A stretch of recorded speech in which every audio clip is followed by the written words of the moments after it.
Dios. Así es que vamos a entrar al mensaje y dejar que la palabra entre en nuestros corazones y en nuestras vidas. Amén.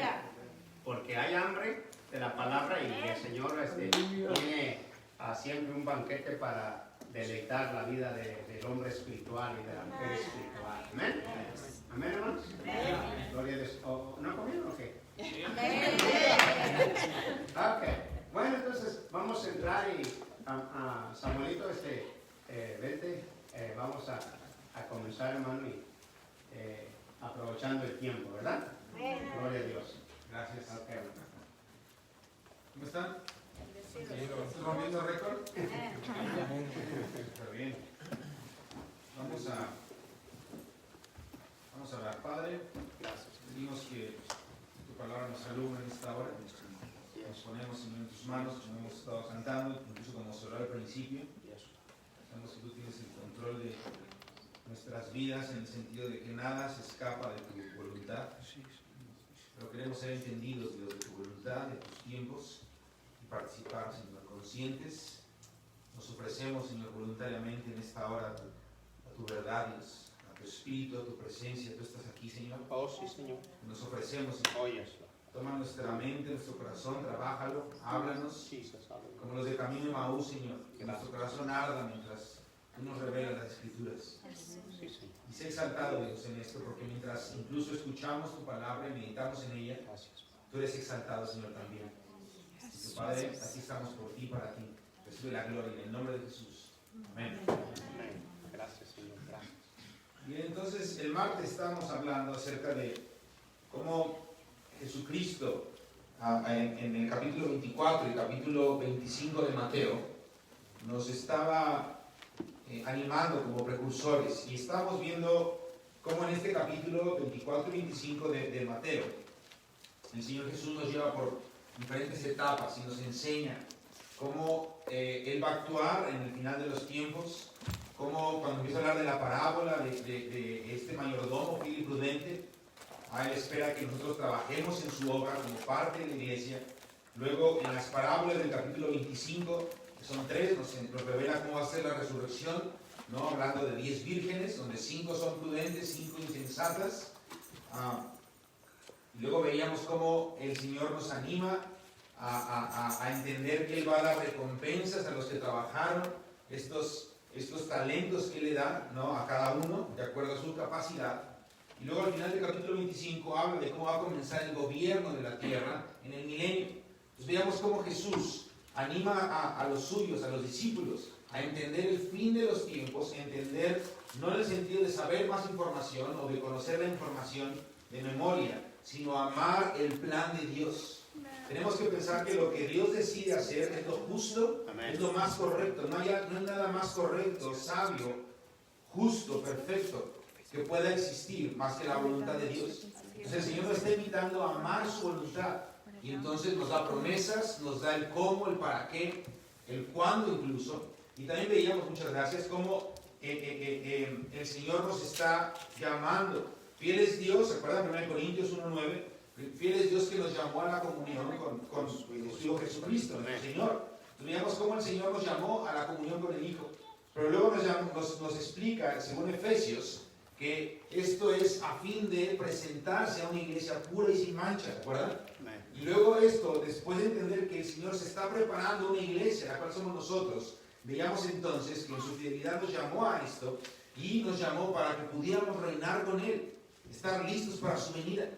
Entonces, tenemos un mensaje, estamos hablando de Isaías 40, también esto es un pequeño repaso como para hilar el asunto en donde nos quedamos, de lo del martes. El Señor nos llamó para hacer una voz en el desierto, la continuación de lo que fue Juan Bautista. Amén.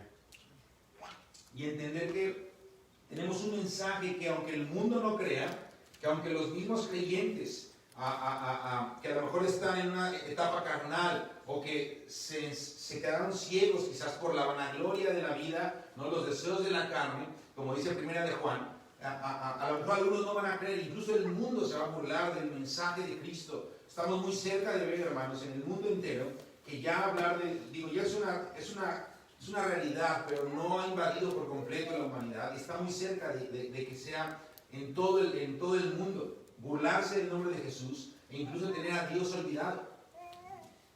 Suena como de cuento, suena como de historia, muy como, uy, qué miedo en ese lugar donde no se confiese el nombre de Dios. Pero hermanos, esto está haciendo algo ya global, algo que los mismos gobiernos están enseñando y están animando al mundo a creer que ya Dios no existe y que la tecnología es más que Dios o el mismo hombre es Dios. Entonces, este espíritu del anticristo que Pablo y Juan nos enseñan en las epístolas que escribieron, que ese espíritu se está levantando, que incluso ya está operando en los hijos de desobediencia. Pablo habla de esto en Tesalonicenses y Juan habla de esto en 1 de Juan capítulo 2, versículo 18 en adelante, y dice que no eran de nosotros, aunque salieron de nosotros, estos anticristos, Juan dice esto, pero no eran de nosotros, porque si hubieran sido de nosotros, hubieran permanecido con nosotros. 1 de Juan capítulo 2, 18 en adelante. Entonces es importante pensar que las características de los que van a negar al Señor, o quizás se van a enfriar, aunque suene feo, pero vamos incluso a distinguir, estas personas se van a enfriar, estas personas no van a dar el ancho, no van a aguantar. ¿Cómo podemos entender y saber esto? Porque no permanecen con nosotros. Entonces fíjense cómo no nada más es una voz que habla y que declara la venida de Cristo, sino que vive para ese día, nos consagramos para ese día, pero ¿qué crees también? Permanecemos hasta el final. Los que no permanecen no van a ser salvos. Los que no permanecen no van a poder reinar con el Señor, y muchos, según lo que dice Pablo en 2 de Tesalonicenses capítulo 2, van a apostatar. El Señor Jesús no vendrá hasta que suceda la apostasía y luego se manifieste el hombre de iniquidad. Es en este orden. Antes de que el anticristo aparezca, y estamos muy cerca quizás de verlo, quizás nos toque verlo. Nos toque ver el comienzo de este tiempo de falsa paz y seguridad. No puedo decir una fecha porque no estoy seguro de eso, y no se trata de adivinar fechas. Ese no es el punto. Pero podemos entender, podemos oler, saborear los tiempos, las sazones. Jesús le dijo a los sabios de su tiempo, a los entendidos de su tiempo, a los fariseos les dijo: hipócritas, porque saben distinguir el cielo. Cuando está nublado dicen va a llover, cuando está despejado va a ser buen tiempo, pero no pueden distinguir o entender los tiempos y las sazones en el espíritu de su visitación. Y les dice a esta generación adúltera y perversa, fíjense qué curioso es esto. La gente demanda señal. Queremos ver milagros, queremos que nos testifique si esto es algo milagroso, algo grandioso, algo que llama la atención, ¿no? Algo que es sobrenatural.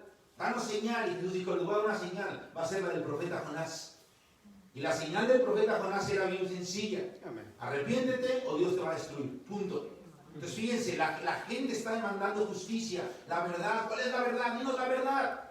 Y si somos entendidos de la palabra y somos verdaderos precursores en el espíritu del precursor, que es Jesucristo mismo, el precursor por excelencia, si entendemos cómo funciona esto, vamos a decirle a una generación: arrepiéntete. ¿Qué predicó Juan? Juan predicó de la venida de Cristo, de la segunda venida, no, predicó de la primera. Pero le preguntaban: oye, ¿pero qué hacemos para escapar de esta ira? Porque Juan le decía: ¿quién les enseñó a huir de la ira venidera? O sea, ¿quién les dijo que podían ser profesionales y que iban a escapar? La iglesia, hermanos, o el cristianismo más bien, ha enseñado a la iglesia, y los creyentes han creído el mensaje barato y falso, apóstata, de que ya eres salvo, no te preocupes, todo te va a ir bien. Eso es mentira. Y tenemos que levantarnos en ese espíritu de precursor diciéndole: hey, ¿quién te enseñó a escapar de la vida venidera? No es que en la cruz el Señor murió por mí. Sí, murió por ti para darte vida eterna. Pero ¿quién te dijo que cuando venga en su gloria podrás acercarte confiadamente si no vivimos en obediencia a su palabra? No podemos escapar del nombre más justo y más santo de la historia, hermanos. Entonces ese es el mismo mensaje. ¿Quién les ha dicho que iban a huir de la ira venidera? Entonces le empezaron a preguntar: ¿qué hacemos, Juan? Y Juan les decía a los policías, a los soldados: no seas corrupto, confórmate con tu salario. A los religiosos les decía: no pongan cargas, como Jesús también le enseñó, que ni siquiera ustedes pueden llevar. Si tienes exceso en tus bienes, dale al que no tiene, comparte. Y hablaba de frutos dignos de arrepentimiento, obras sencillas de amor al prójimo que testifican que tienes temor a Dios y quieres cumplir su palabra, quieres obedecerlo porque amas a tu Dios. Y no cambia ese mensaje en estos días. Los cristianos quieren pasa al frente y tócame, Señor, y quiero sentir. Y Dios dice, ¿para qué sientes? Es más, yo no soy ese espíritu. Estás invocando un espíritu que no es mío, es un espíritu de engaño, es algo demoníaco que te va a sentir bien, es el alma del hombre que te va a sentir bien. Yo no estoy ahí. Demanda señal, pero eres hipócrita porque no estás realmente deseoso de saber mi voluntad. Entonces te voy a dar una señal, arrepiéntete porque vengo pronto y vengo con justicia. Fíjense cómo se repite la escena. Entonces, digamos que en resumen, lo que vimos el martes nos refiere a esta importancia o a la importancia de saber esto. Pero no saber la información, insisto, aunque es por medio de información que lo entendemos, sino es buscar el corazón de Dios, buscar lo que realmente a Dios le apasiona detrás de este mensaje o de esta información, y es enamorarnos del Señor. Y terminaba diciendo que David fue el hombre, obviamente Jesús es el testimonio por excelencia, pero en la Biblia vas a encontrar, después de Jesús, la información, lo que más habla la Biblia es acerca de Jesús. Desde Génesis hasta Apocalipsis vas a encontrar todo el tipo de información de Jesucristo. Pero de la segunda persona de la que más se habla en la Biblia es de David. Es el personaje que más información vas a encontrar. Entonces vas a encontrar no nada más Primera y Segunda de Samuel y Primera de Crónicas, sino que vas a encontrar los Salmos, e incluso en el Nuevo Testamento se hace referencia en algunos profetas como Zacarías, Isaías y Jeremías. Entonces vas a encontrar la historia, los relatos, con exactitud, con detalle de este hombre. ¿Por qué? Porque Dios mismo dice, yo me he encontrado un hombre conforme a mi corazón.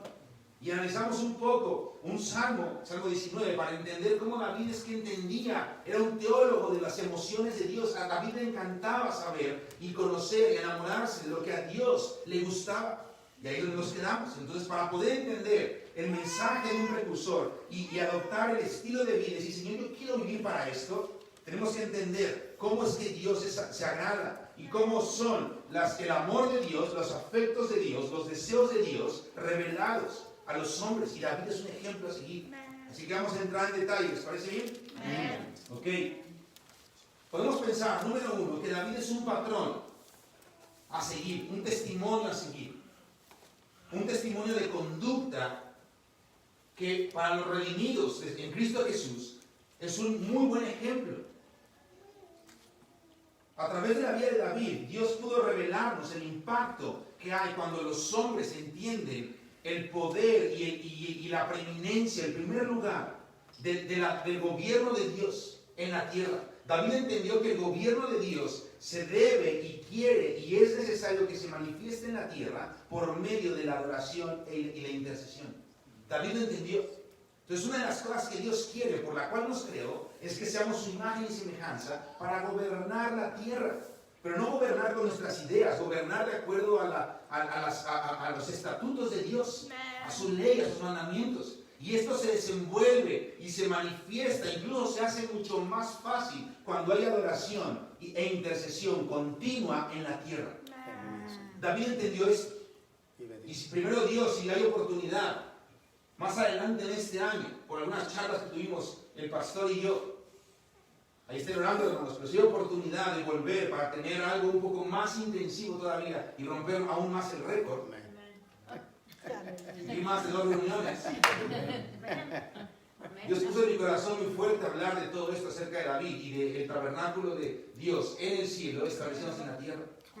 Pero sí te lo quiero dejar solamente hasta ahí. Una de las cosas que David entendió, y es un ejemplo a seguir, es que él supo la importancia del gobierno de Dios en su vida y en la tierra. Y cómo lo llevó a cabo, entendió que es en la adoración y en la alabanza continua. Escucha esto, continua. Salmo 149, versículos 6 al 9. Vamos a leerlo, por favor. Salmo, vamos a ver hoy varias citas, espero que nos dé tiempo, algunas voy a nada más a dictarlas para que tú las veas en casa, pero vamos a estar viendo muchas o algunas citas, así que prepara tu Biblia, desempólvala, si es que fuera el caso, pero que no es el caso, pero si no, bueno, vale la pena desempolvarla. Salmo 149, versículos 6 al 9. Es un salmo por excelencia de la guerra espiritual. Tú puedes conectar Efesios 6 con este salmo.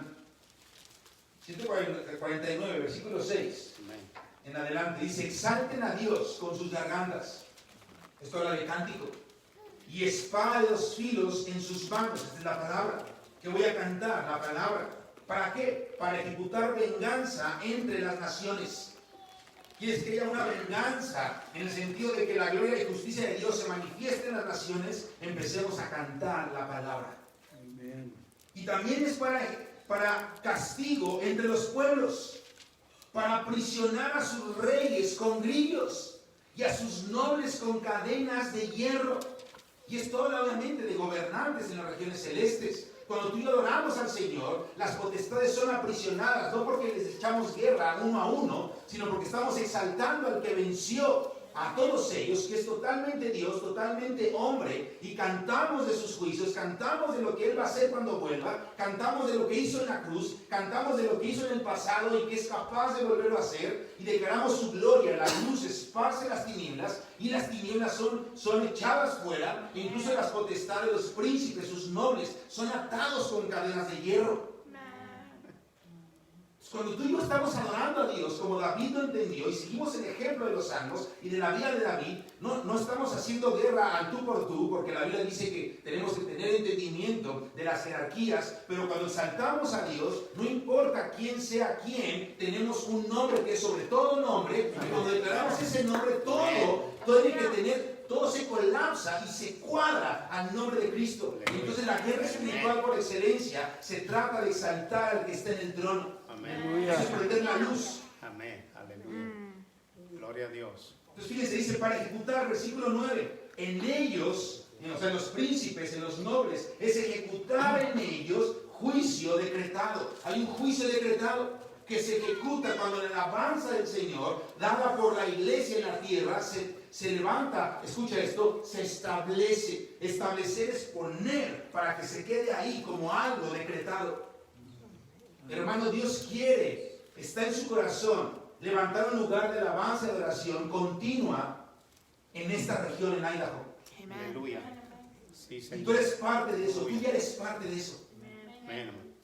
Sí, Señor. Aleluya. Lo que Dios ha sembrado en años atrás con los testimonios de los hermanos más ancianos y en la fe y en edad, que han pagado un precio y que lo siguen pagando, puso un fundamento para entonces los más jóvenes y los que se van agregando poder entender que hay que extenderlo. Pero hasta que no se establece, hasta que no se fundamenta, y no es nada más yo oro en mi casa mientras lavo los trastes, o estoy en el campo, o estoy sembrando, eso está increíble, hay que hacerlo. Pero también es necesario, y Dios es digno de que se aparte un tiempo, un lugar, e incluso un grupo de gente que se dedique a adorarlo, escucha esto, por largas horas. Aleluya. Y si Dios lo permite en su gracia, Exacto. día y noche, porque Dios es Señor del día y también es Señor de la noche. Amén. Aleluya. Entonces tenemos que empezar a pensar en eso, hermano. Amén. Y si Aleluya. tú estás, en tu corazón está ardiendo esto, y tú, Señor, ¿por qué me rescataste? Porque, hermanos, todos tenemos una historia. Sí. Unos han tenido bajadas más profundas, otras no tan profundas, pero, hermanos, la vida ha sido como una montaña rusa, y en su gracia el Señor nos ha sostenido. Pero tú puedes echar una mano y decir: Señor, me aparté, o la regué en esto, o tuve esta caída, o tuve este desvío, Señor, pero otra vez volví. ¿Para qué volví? Hermano, tengo una buena noticia: no volviste para calentar una banca, o en este caso una silla.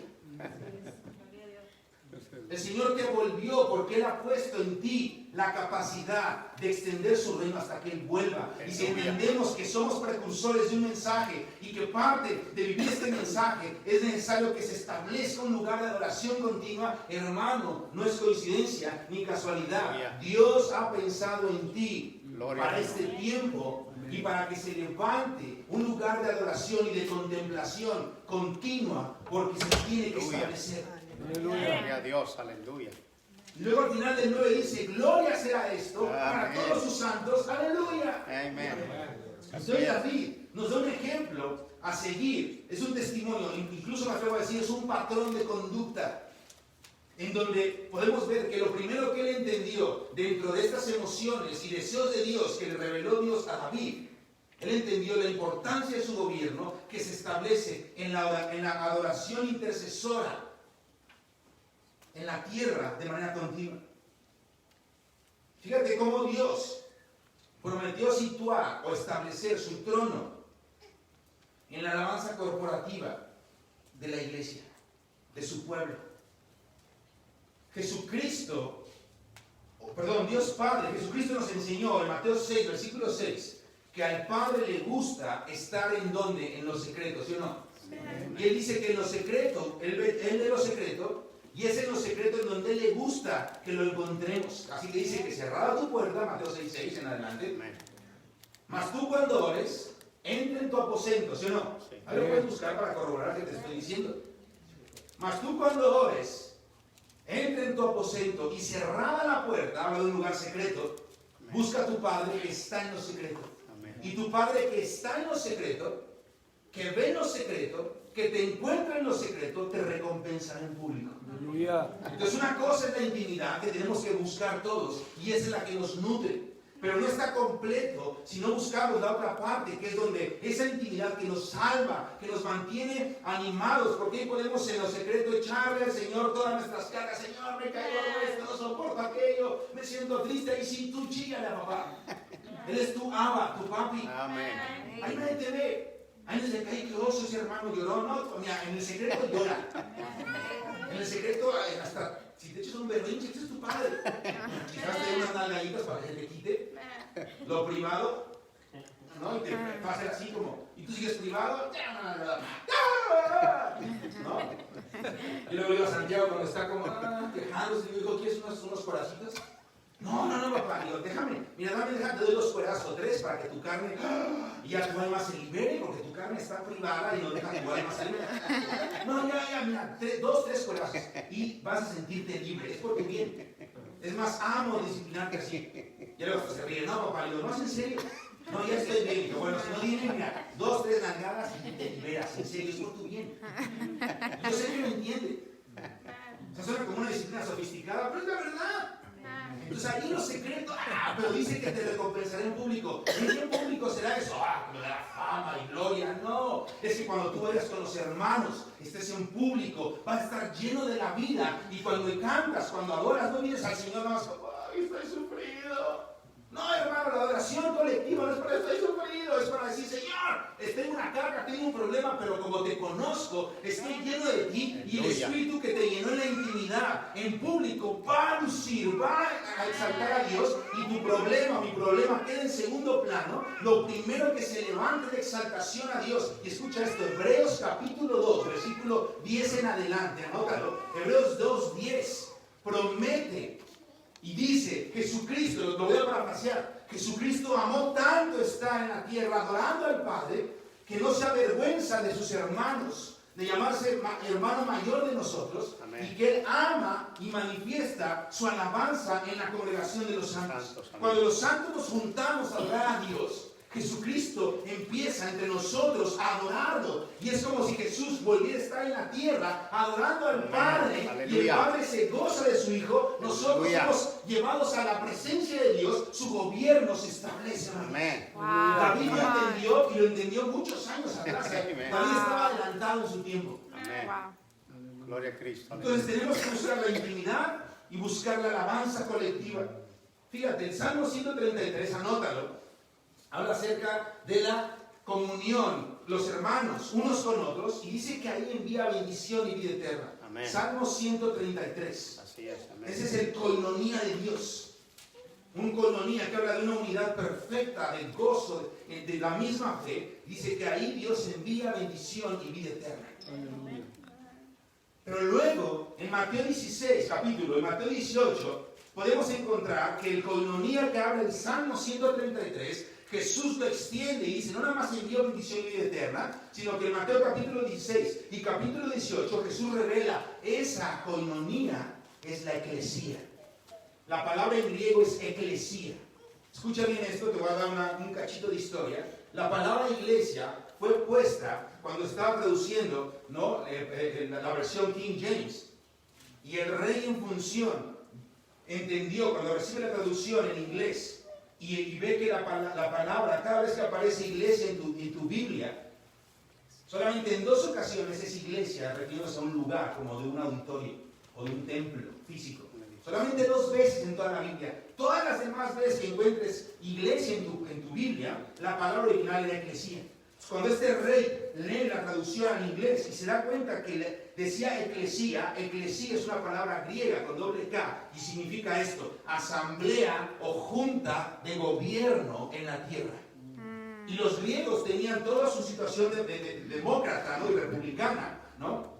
Para establecer leyes y todo esto, pero ellos también le daban un poder de elección a los ciudadanos. Entonces ellos formaron las asambleas de gobierno ciudadana llamadas eclesía, y estaban compuestas por carpinteros, amas de casa, jefes de familia, soldados, pastores, artistas, y no nada más era la junta democrática, ¿no? de los gobernantes o de los que eran como de alta clase, sino que ellos también tomaban en cuenta la decisión o la votación de la eclesía. Y si la iglesia decía no estamos de acuerdo con esta ley, no se aceptaba y se revocaba y se buscaba algo que pudiera darle bien o bienestar al pueblo, no nada más a los de alto rango. Esto es muy interesante. Entonces Jesucristo ocupa esta palabra eclesía porque representa una junta de gobierno de la asamblea. Entonces cuando el rey se entrega la traducción y dice, oye, si se empieza a enseñarle al pueblo, estamos hablando incluso de la traducción de Gutenberg, cuando se inventó la imprenta, y no vamos a meter más en historia, pero es increíble con la historia, porque entiendes cómo el Señor siempre tiene un remanente. Entonces este rey dice, no vamos a poner esta palabra porque el pueblo va a creer que puede gobernar sobre el rey, o sea, la realeza. E impuso que se pusiera iglesia para que la gente entendiera que es en un templo, que es en una choza, que es en un lugar religioso, y así es como entró esa palabra. Pero la palabra original es eclesía, y Jesús dijo en Mateo, las puertas del Hades no prevalecerán contra esta revelación de mi eclesía.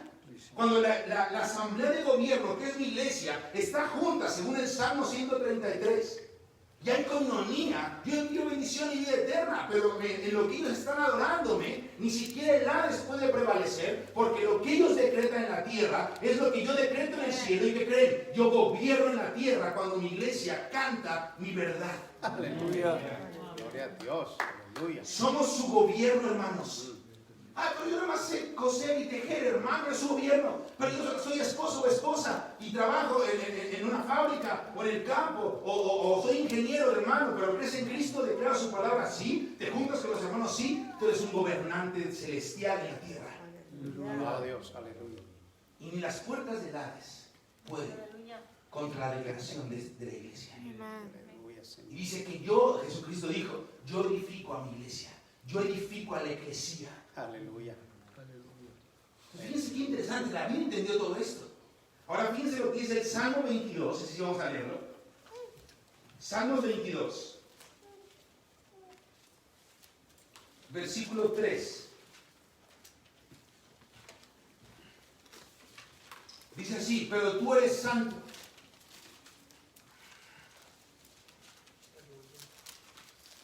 ¿Lo tienes ahí? Pero tú eres santo. ¿Qué más dice? Tú que habitas entre las alabanzas de Israel. Amén. Y si lees bien el título, es el Salmo de David. Recuerda que el título no es las negritas, sino las letras chiquitas que pusieron abajo de la letra. Entonces, David estaba diciendo, tú eres santo.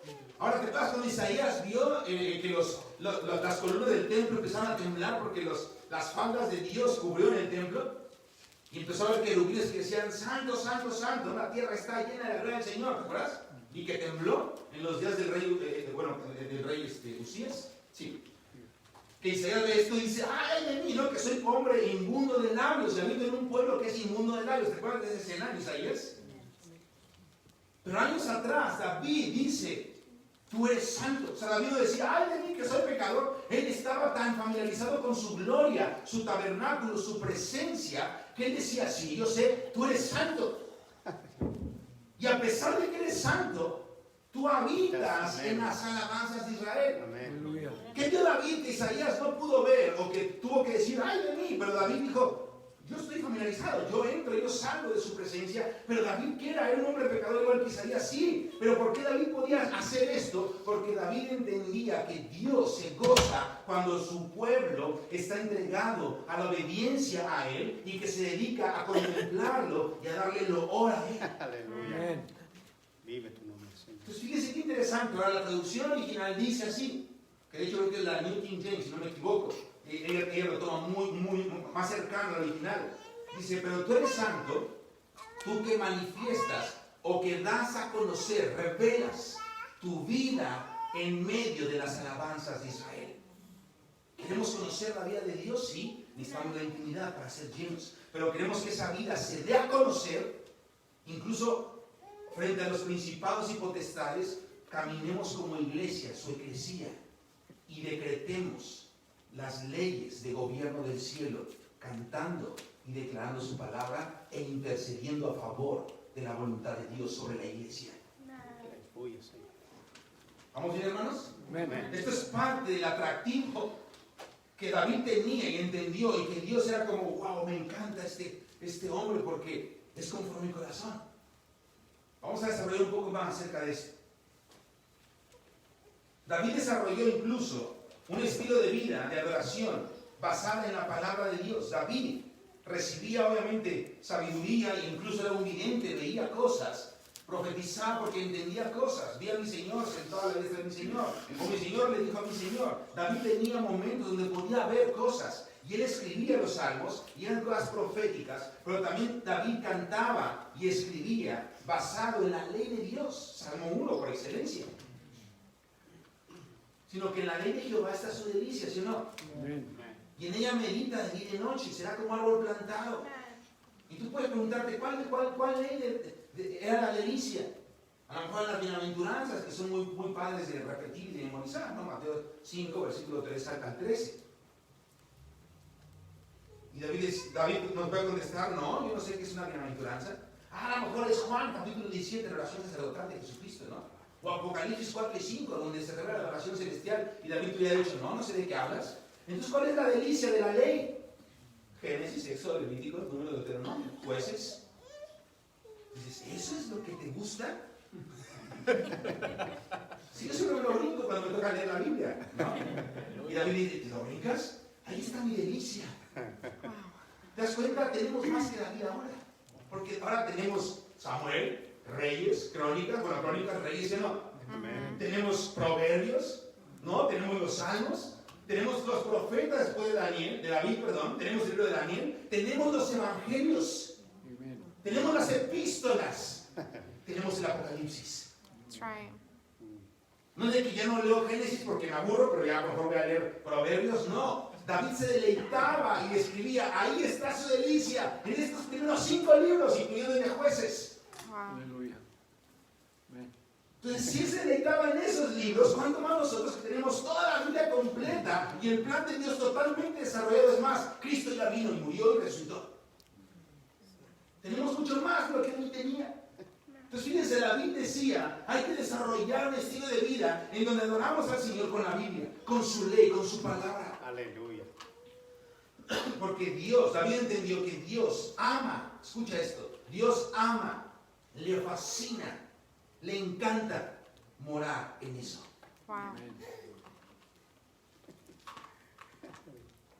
Dios decidió incluso estar ahí.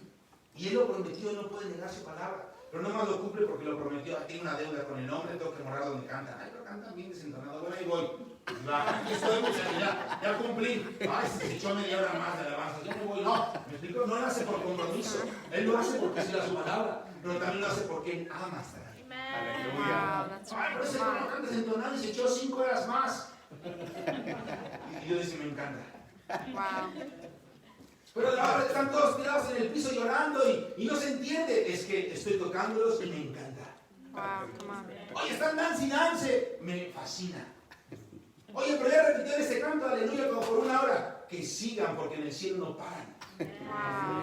Y en la tierra tampoco, porque es como en el cielo, en la tierra. Amén. Eso no quita de lado que hay que perfeccionarnos. Porque David puso entendidos en el tabernáculo. Pero eso ya es el deseo que Dios puso, que queremos ser mejores para Él y por Él. Así es. Pero si estás del Señor, dice, me encanta ese gallo Claudio. Me fascina. Pero Señor, está así. Yo le dije a vos, yo lo creé. Ay, Señor, cámbiala. No digas cómo lo debo de hacer, porque así lo hice. Así yo lo pensé en el vientre de su madre. Yo estuve ahí cosiéndole los ojos y dándole esa voz. Ay, Señor, que no cante. Tú canta con él, enséñale. ¿Me explico? Pero hago el gallo Claudio como al entonado. Yo le digo a San Pablo, dice la tía Samuel. Si uno está, y otro está, no importa. Lo que amo es su corazón, que entiende que cuando canta, se mueven, mi palabra, se mueven ángeles y demonios a favor del reino. Ustedes orquestan, porque es mi gobierno en ustedes. Aleluya. ¿Cómo Dios puede meter su gobierno o su cuchara, en el buen sentido, en las situaciones de la tierra cuando la iglesia las pide y las declara? Dios puede intervenir y meter su mano, porque Él depende de nuestra obediencia para gobernar la tierra. Aleluya. Así lo estableció. Aleluya. Por eso es que tuvo que redimirnos haciéndose hombre. Qué grueso está eso, ¿no? Amén. Avancemos. Isaías 55, versículos 3 y 4. Dice así: haré un pacto eterno contigo. Le está hablando obviamente al pueblo de Dios, de los santos, ahora en Cristo Jesús. Este es el pacto eterno. Es un pacto que es ¿qué? Eterno. Este pacto nunca ¿qué? Se quebra. Nunca se va a quebrar, nunca se va a acabar. Nunca tendrá un, hasta aquí ya el pacto, cambiamos de pacto. No, este pacto es eterno. Fíjate cuál es. Misericordias firmes, ¿a quién? De las que hice con David. Versículo 4. De hecho, lo he dado como ¿qué? Testigo. De la gente. ¿A quién puso como testigo de la gente? A David.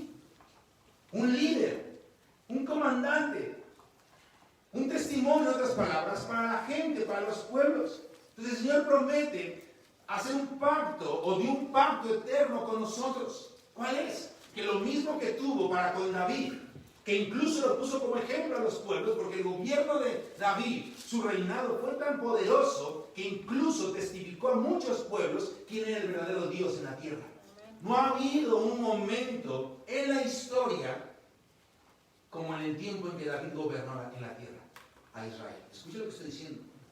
Tú puedes decir, no, para la iglesia. Sí, hermano, la iglesia, hay más que David con la iglesia ahorita porque Cristo está en nosotros. Pero aún no hemos hecho lo que David hizo, que es establecer adoración día y noche en toda la tierra.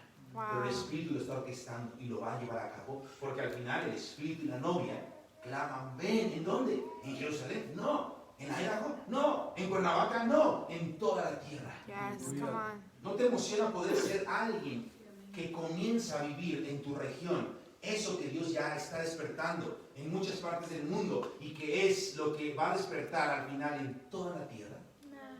Y tú puedes decir 10, 20, 30 años más adelante, o incluso si nos toca ver su venida, Señor, sabíamos hace 20, 30, 40 años, o mejor tus hijos, sabíamos que mi padre no se ha equivocado, que nuestros abuelos, que ese vagón gritón ahí en Twin Falls nos estaba diciendo, es adoración continua. Sabíamos que había algo de Dios en eso y aquí estamos listos. Ven pronto. Amén. Y el Señor abriendo los cielos y volviendo con gloria y poder para rescatar a una generación de gente que lo adora. Aleluya. Aleluya. Vale la pena, hermanos. Pero aquí está diciendo, esas promesas que le dio David las voy a hacer con ustedes. Luego fíjense lo que dice Jeremías 3:15. Jeremías 3:15 da una promesa muy interesante. Te daré pastores según mi corazón. ¿Y quién era conforme al corazón de Dios hasta los días de Jeremías? David. Entonces le dice, te voy a dar pastores según mi corazón. En otras palabras está diciendo Dios, Jeremías, dile esto al pueblo. Yo voy a levantar gente que te guíe, que te anime, que sea coyuntura, como dice Efesios, en el cuerpo, ancianos, obispos, diáconos, pastores. Que sean conforme a mi corazón. En otras palabras, que tengan esta identidad de buscar la adoración continua y de correr tras mis emociones y mi voluntad y que le enseñen a los demás. Un corazón como el que tuvo David. Él está prometiendo esto en Jeremías. Y luego más adelante, en el versículo 15, estoy leyendo, que te alimentarán y te van a incluso a mostrar el entendimiento de lo que yo quiero en mi voluntad. Aleluya. Subraya esos versículos, hermano. Luego Zacarías 12:8. Fíjate cómo las profecías hablan de todo esto después de David. Zacarías 12:8. En aquel día Jehová defenderá a los habitantes de Jerusalén. Está hablando específicamente de cuando Jesús entre a Jerusalén para acabar con el anticristo. Antes de comenzar el milenio. Al sonar de la primera trompeta. Fíjate, dice, en aquel día, que es cuando Jesús entre en la entrada triunfal, defenderá Jehová a los habitantes de Jerusalén. El que es débil entre ellos en ese día será como ¿quién? Como David. Como David. ¿Te das cuenta de eso? El más debilucho va a ser del tamaño o de las capacidades de ingreso de David. Quiere decir que no se va a basar en poderes y tecnología, se va a basar la gloria y ese poder en un corazón que dice, yo quiero lo que tú quieres, Dios. Así que voy a cantar. Oh, Señor. Esta es mi gloria, como leímos en el Salmo 49. Pero te van a matar, tienen armas atómicas, este es el anticristo, el falso profeta, te tienen rodeado. Esta es mi gloria. Jehová, dijo mi Señor, siéntate a mi diestra, ¿me explico? Y empezamos a declarar la palabra de Dios. Fíjate qué promesa, el más débil será como David. ¿Cómo será el más fuerte como Jesús? Jesús mismo. Entonces queda claro con estos argumentos, hay muchos más, hermano, pero queda claro, creo yo, por lo menos hasta aquí, para entonces avanzar a la siguiente parte y aprovechar bien el tiempo, que la principal manera en que David vivió y en la que podemos incluso medir el éxito de su vida es en dos cuestiones fundamentales: la intimidad con Dios, y esta que no mencionamos, pero sí vamos a tocar un poquito más adelante, la mansedumbre para con el prójimo. David, podemos pensar, estas dos cosas nos dan a entender el tamaño o el nivel de éxito que David pudo vivir. Que fue rey sobre todo, no. Que fue ungido, tuvo doble unción, no. Que mató a Goliat, no. Su intimidad con Dios y su mansedumbre para con el prójimo. Y esto se traduce en que amó y persiguió siempre el primero y segundo mandamiento. Incluso Jesús y Pablo mencionan que del segundo mandamiento y el primero cuelgan la ley y los profetas. ¿Quieres cumplir la ley en perfección, hermano? ¿Quieres que el Señor te ponga, en el buen sentido, palomitas, si quieres verlo así, en el Shabbat, en la Pascua, en todo lo que muchos intentan volver a hacer como liturgia, llamado judaísmo, en un sentido reprobado, y creyendo que cumpliendo eso ya están agradando a Dios? ¿Quieres saber cómo se puede cumplir a Dios? Toda la ley se resume en esto: amar a tu Dios por sobre todas las cosas, corazón, mente, alma, fuerzas, y amar a tu prójimo como a ti mismo. David vivió estas dos: intimidad y comunión con los hermanos. ¿Te das cuenta? El lugar secreto y el coinonía.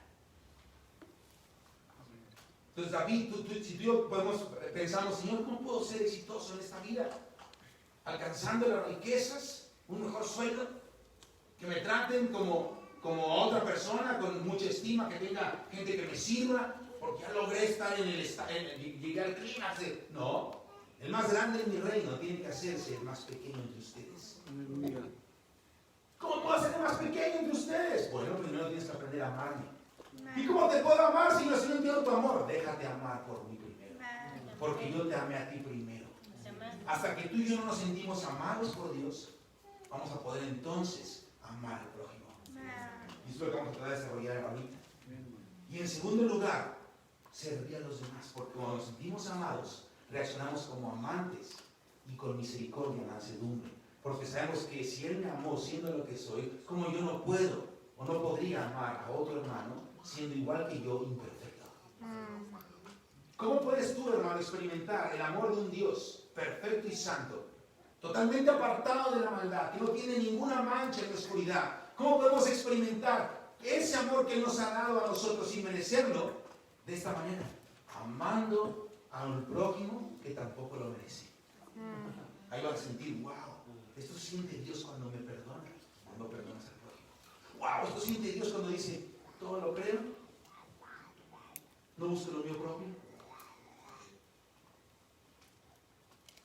todo lo soporto, todo lo espero. Wow, eso sientes por mí, Señor, cuando tú lo haces por tu prójimo. David entendió esto, hermanos. Primera de Samuel 13:14 dice así. Primera de Samuel 13:14. El Señor ha buscado para sí. Dios le estaba hablando a Samuel. Y Samuel está diciendo a Saúl ya la revelación. El Señor ha buscado para sí un hombre conforme a su corazón. ¿Y qué crees? Ya lo encontró. Ahí yo creo que a Saúl se le partió el corazón y el mundo se le acabó. ¿No? Bueno, a lo mejor no entendió. Estaba tan engreído el Saúl que jamás se arrepintió. Te animo a que busques en la Biblia, en primera y segunda de Samuel, sobre todo en primera, cuando Saúl se arrepintió. Nunca, jamás se arrepintió. Sí. Siempre puso pretextos. Nunca se arrepintió. Y cuando él está en la vida y los pecados que cometió, que no difieren de los tuyos y los míos, él se arrepentía y nunca más los volvía a cometer. Es arrepentimiento. Arrepentirse es girar 180, ir en contra del pecado hacia Cristo. Entonces, 1 Samuel 13:14 dice esto, que el Señor se ha buscado un hombre. Y podemos pensar en tres cosas que el Señor encontró de este corazón que le buscaba. Número 1, un corazón que obedece las órdenes. Escuchen lo que voy a decir. Un corazón que obedece las órdenes del corazón de Dios. Tú puedes decir, bueno, ¿dónde está el corazón de Dios? ¿Será el Sagrado Corazón? ¿No? En cierta religión incluso dice que ahí está, ¿no? El Sagrado Corazón de Dios. No. ¿Dónde está ese corazón de Dios? En la Biblia. Por eso digo, escucha bien cómo lo digo, hermano. Obedecer las órdenes del corazón de Dios es, como lo mencionamos en estos días, una obediencia con gozo, una obediencia sincera, el gozo de la salvación. O sea, leo la Biblia y obedezco la Biblia, no como, son ordenanzas, sino entendiendo, wow, aquí me estás revelando lo que a ti te gusta, Dios. ¡Qué honor! Esto es parte de entender la salvación. ¡Qué honor! Que ahora puedo obedecerlo y entiendo que te causa gozo y placer a tu corazón. Entonces, obedecer las órdenes del corazón de Dios es saber que lo que está escrito en la Biblia es lo que Dios quiere que hagamos y eso le da gozo a Dios. Dios es alegrado. ¡Wow! Me encanta porque obedece mi voluntad. Obedecemos con gozo. Una sincera obediencia a su palabra. Es una intención sincera para con Dios. David tenía esto. Él obedecía con una sincera intención. Número 2. Estudiar las emociones del corazón de Dios. Una cosa es obedecerlas con gozo y saber que eso nos va a dar bendición. Y más que la bendición, que Dios se alegra. Número 2. Tenemos que ir más profundo en esas emociones. Señor, ya llevo 1 año o 2 obedeciendo. Llevamos ya 6 meses con ciertos horarios de oración. Pero Señor, ¿qué hay más de esto? ¿Por qué lo estoy haciendo? ¿Por qué nos has permitido seguirnos reuniendo? ¿Por qué nos has guardado todo esto? ¿Qué hay detrás de esto? ¿Qué te alegra a ti, Señor, cuando nos preservas? ¿Qué causa, Señor, en tu corazón cuando nos libras del mal? Es preguntarle a Dios por qué hace las cosas, para qué las hace, cómo es que las hace. Esto se puede traducir o resumir en estudiar o preguntar, consultar acerca de las emociones del corazón de Dios. Y para esto se requiere intimidad y tener tiempos donde nos encontramos con la belleza de Dios, con la hermosura de Jesucristo. Número 3. Tenemos también en contender, esto es perseverar, estar luchando, ayuno, oración, ser fieles en todo esto, para poder ver la manifestación de la bondad de Dios y de su voluntad cumpliéndose en nosotros e incluso en los que nos rodean. El salmista decía, hubiere yo desmayado de no saber que habría de ver la bondad de Dios en la tierra de los vivientes. Incluso David sabía que aunque su padre y su madre lo abandonen, con todo eso, Dios lo recogería. Entonces, si tú y yo no perseveramos sabiendo que vamos a poder ver la bondad de Dios, su misericordia en la tierra de los vivientes, entonces contendemos por el Señor. No quito la mano del arado, no me suelto como esos valientes, el que se quedó con la espada pegada, ¿no? De hecho, yo creo que era zurdo, era diestro, perdón, era zurdo, se quedó su espada pegada, su mano pegada en la espada, por defender un terreno. ¿De qué terreno? De lentejas. O sea, ni siquiera era un pozo petrolero, ¿no? O eran los tesoros del rey. de luminosos, perdón. Ahí estaba defendiéndolo para que no lo tomaran y estuvo luchando tanto tiempo que la mano se le quedó pegada en la espada. Ya acabó la guerra, sí, ya ganamos, sí. Ya suelta la espada, no puedo, se me entumió la mano. ¿Te das cuenta? Hacían los valientes de David. ¿Por qué eran así los hombres de David? Que comenzaban en Adulam como endeudados y afligidos de espíritu y de alma, perseguidos. Eso dice la Biblia. Son los que se acercaban a David en esa temporada que vivió en la cueva de Adulam. Es un desierto. Pero luego esos afligidos terminaron siendo los valientes que lo ayudaron a conquistar e incluso lo defendieron cuando era anciano. Y luego estaban sirviendo en el tabernáculo de David, dando la adoración al Señor día y noche. ¿Y cómo es posible? ¿Sabes por qué? Porque vio en algo en David que ningún hombre tenía. Y es que David estaba confiado de la provisión, del sustento y de Dios mismo en toda su vida. Y luego diciendo, si David, que es el ungido, está huyendo de Saúl y ni siquiera levanta su mano contra Saúl, sino que guarda su mano y cree en el Señor, algo ha visto él que nosotros no hemos visto. Yo creo que lo veían ahí en la cueva de David anotando el Salmo 27, una cosa te demando, Señor. Aunque un ejército acampe en contra mía y quieren devorar mis carnes, una cosa te demando. Y todos los afligidos ya me decían, ¿qué le pasa a este loco? ¿Cómo es que pide una sola cosa? Están en su casa, ¿cuál es su casa? Y todos los días de su vida, ¿qué no te aburres ahí? Estás en una cueva, David. Y David, Señor, aunque mi padre y madre me dejen con todo eso, tú me recogerás. Y tú decías, no puede ser. La gloria de Dios venía en David. David mostraba eso y la gente decía, wow, eso cambió su vida. Y de ser endeudados, afligidos, aporreados, lo peor, terminaron siendo los valientes que sostuvieron la casa de oración durante todo el reinado de David. 40 años, hermanos, una locura. Si ellos pudieron, no tener a Cristo, porque el ungido era David. Los demás eran los arreimados en el buen sentido. Tú y yo somos igual, porque el mismo espíritu que estaba en David, el mismo espíritu que estaba en Pedro y en Pablo, en Juan, en Timoteo, en Felipe, el mismo espíritu que levantó a Cristo entre los muertos es en ti. Aleluya. Amén. Si estás medio afligido, medio amargado o endeudado, ponte a adorar a Dios con otros hermanos hasta que su gloria cambie tu vida. Y entonces avancemos al siguiente nivel. Su reino se establezca en este lugar. No nada más en espíritu, sino en una manifestación, en lo natural. Tenemos que creerle a Dios, hermano. Amén. Aleluya. Veamos un poco los valores y las habilidades que definieron a David.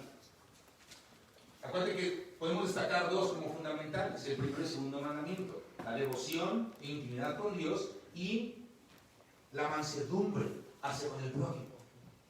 Pero veamos un poco más con detalle para entender características de esto. David fue un adorador apasionado. O sea, David adoraba al Señor con una pasión que realmente pocos la tienen o más bien la han entendido y han desarrollado. El anhelo que David tenía de encontrar la belleza de Dios, su corazón, él sabía cómo había encuentros del corazón de David con el corazón de Dios. Él conocía cuando hacía clic, él sabía hasta qué momento, a qué punto llegar para poder encontrar el clic, por decirlo de una manera. Él entendía esa belleza de Dios, sabía que si perseveraba en ciertas cosas, de cierta manera, con ciertas formas, él iba a encontrarse con esa belleza de Dios. Tan es así que David, Dios le dio la capacidad de inventar instrumentos, tener una propia afinación y tener incluso una octava. Los que saben de música pueden entender un poco más. La manera en la que nosotros ahorita tocamos y el mundo se rige con la música es un fundamento matemático que inventaron los griegos. Las octavas que conocemos, las afinaciones que tenemos, las escalas, los tiempos, incluso la manera de los tiempos en la que la música se toca en velocidad y todo esto, está basada en un sistema que los griegos propusieron e implementaron, y es lo que hasta el día de hoy se rige. Pero David fue antes que los griegos. David recibió algo de Dios y él inventó instrumentos, tenía una afinación propia y una octava propia. Que los músicos que lo siguieron y las generaciones que seguían, incluso los demonios salían de las personas cuando David tocaba el arpa, y lo vemos con Saúl. ¿Te acuerdas de eso? Es una locura. ¿Has visto cómo la gente escucha música, por ejemplo, de John Lennon? Ese pobre que está más refundido en el infierno, esperando el lago de fuego en su momento de para el infierno. Dijo, yo soy más famoso que Jesús. Pobre loco. Y se murió en su locura.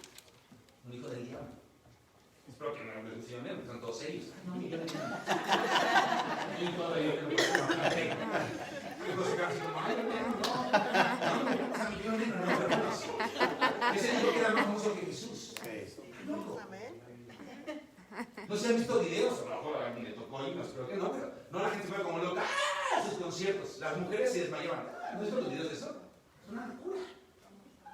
Se desmayaban, ahí está la gente toda asustada. ¿No? Ay, ¿qué le pasó a esta? Se caían. Por un ejemplo sencillo, se meten en cosas demoníacas y de música con doble sentido y con... ¿Me explico? Donde que yo no dudo que los Beatles ofrecieron cosas al diablo después de tener esa fama, junto con muchos otros. Pero sin irnos al ámbito espiritual, en el ámbito almático y natural, la gente se desmayaba por verlo entrar o cantar. Imagine the people. ¡Ah! Dices, no puede ser, Señor. Vemos gente cristiana, salva por la gracia en la cruz de Cristo, en la resurrección de Jesucristo, que han entendido la palabra de Dios, pero que el mundo los atrae y quieren hacer su Imagine Jesus, ¿no? Y buscando una copia. Pero encontramos un David, que mucho antes de que existiera el Imagine, ¿no? Y los griegos, el Señor, escucha esto, el Señor de la Biblia, de Samuel, de Crónicas. El Señor enviaba espíritus a atormentar la vida de Saúl. Y David llegaba y tocaba el arpa. No sé si fuera así o sea así, no sé cómo era el arpa de David. Hay algunas propuestas ahí, pero no se sabe realmente cómo fue. Inventó casi 400 instrumentos por medio. Ha logrado replicar creo que 3. Imagínate nada más, era un matemático, un cerebro. Y tocaba y los demonios se les salían. No tenía que decir, en nombre de Jesús, me explico, porque no tenía ese nombre todavía. Pero la música que tocaba era algo que Dios le dio y una potencia era Dios. Ahora, ¿sabías que la música que Dios quiere dar, que más que música son sonidos, esos sonidos que Dios quiere dar salen de su trono? Dice Apocalipsis 4 que hay truenos, relámpagos y voces que salen del trono.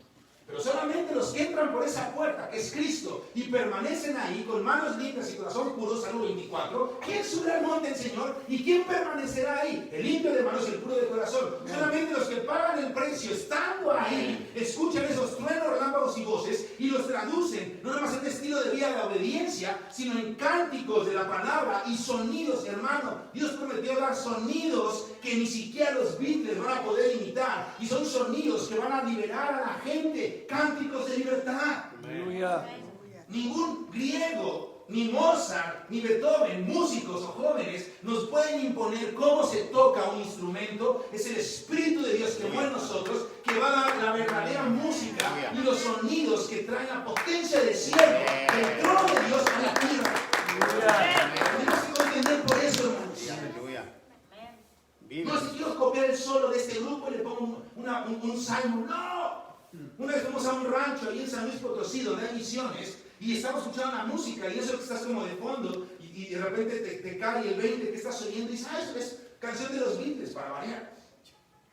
Y eran alabanzas con todas las canciones de los Beatles, pero con letra cristiana. Bueno, cristianos creo que eran versículos, y por lo menos era la Biblia cantada. Pero todas eran las pistas de los Beatles con la letra de la Biblia. Y tú dices, no, pues es un hitazo. Sí, pero ¿qué es eso? ¿A poco el Señor se conforma? Ay, vamos a quitarle, ¿no? La letra pagana, pero su música es buena porque pues, son buenos músicos. ¿Tú crees que Dios necesita eso? Eso es del diablo. ¿Quién inventó la música, hermanos? No fue Lucifer. Lucifer fue un ser creado. Que en el día de su creación estaban los tamboriles, las cuerdas, ¿no? Preparadas para que él pudiera desempeñar su papel de darle gloria a Dios. Pero ¿quién lo creó? ¿Y quién le puso los tamboriles y las flautas y todo eso el día de su creación para que los tocara, los ejecutara? Dios. Amén. ¿Quién es el Dios que inventó eso, que lo creó? Nuestro Dios. Amén. Que Lucifer lo tomó y lo pervirtió, es otra historia. Pero tú y yo somos criaturas nuevas en Cristo Jesús. Aleluya. Tenemos que ir por más. David era un adorador apasionado y tenemos que entender que David, en la manera que recibió de Dios y lo llevaba a cabo, es la manera que él puede conectarse con Dios. Si tú y yo cantamos la palabra, estamos juntos en armonía y estamos declarando su verdad y buscamos, incluso creemos que Él nos santifica en eso, hermanos, prepárense. Porque el cielo va a hacer temblar la tierra. Aleluya. Hay algunos salmos que quiero leer. Bueno, algunas citas. Fíjate, por favor. Vamos al Salmo, por excelencia, 27, versículo 4. Y ese, incluso esta manera lo puedo decir. No una cosa he demandado a Jehová, y esta buscaré. 27:4, Salmos. Que esté yo en la casa de Jehová todos los días de mi vida. Aleluya. Pero David es rey, tiene muchos asuntos que hacer. No, mi asunto es ser íntimo de Dios. ¿Te acuerdas cuando murió David que le preguntaron cómo quería que estuviera escrito en su lápida o se tuviera memoria de él? Te lo estoy parafraseando en la historia. Pero así así narra la historia. David, ya vas a morir, ya era un viejito, ¿no? Dicen, ¿cómo quieres que te recordemos? ¿Cómo quieres que se escriba en tu lápida o en tu de memoria? El gran guerrero, ¿no? El que mató a gigantes, el que acabó con los nefilim, ¿no? El valiente de Adulam, ¿no? Y él dijo, no, quiero que se me recuerde así, el dulce cantor de Israel. Wow. Y dices, pero David, tienes papeles más importantes. No, esta es mi esencia, el dulce cantor de Israel. Amén, hermano. El íntimo de Dios. Amén. ¿Te das cuenta? Estaba chifladillo, ¿no? Estaba grueso. Entonces él decía, una cosa te demando, esta buscaré, estar en la casa de Jehová todos los días de mi vida. ¿Para qué? Para contemplar la hermosura de Jehová, para profundizar en su templo. Salmos 18:1. Te amo, oh Jehová, fortaleza mía. 18:1. Luego el 31:23, siguen los salmos. Amad a Jehová, todos vosotros sus santos. A los fieles guarda Jehová y paga abundantemente al que procede 31:23. con soberbia. 31:23. David estaba entendido de que había una manera que podía servir a Dios y ser librado, ser lleno de Él, ser guardado por la fidelidad a Dios, y también sabía que los que no procedían así iban a ser apartados y Dios les pagaría también abundantemente de acuerdo a sus obras. David sabía que el Señor entendía de los hombres el justo y los injustos. Salmo 1 por excelencia. Luego el 36, por favor. Versículo 8. Serán completamente saciados de la grosura de tu casa, y tú los abrevarás del torrente de tus delicias. Amén. Aleluya. Hermano, te sientes triste, ponte a cantar. No, pero no me dan las fuerzas. Invita a un hermano y que te cante la palabra.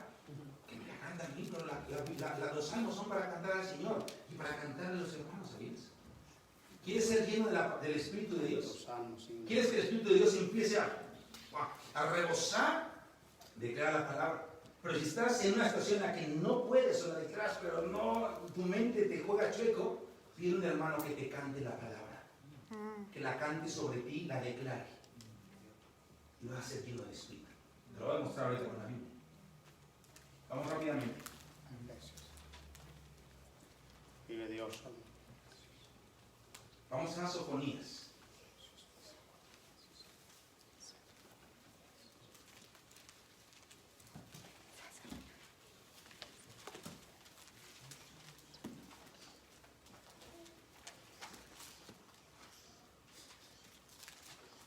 Sofonías 5. 3:5. Sí. Sofonías 3:5. Fíjense lo que dice. Jehová en medio de ella es justo. No hará iniquidad. De mañana sacará a luz su juicio. Nunca faltará, pero el perverso no conoce la vergüenza. Fíjate que eso, ¿cómo dice que el perverso no conoce la vergüenza? ¿Estás entendiendo lo que está pasando ahí? Vamos en.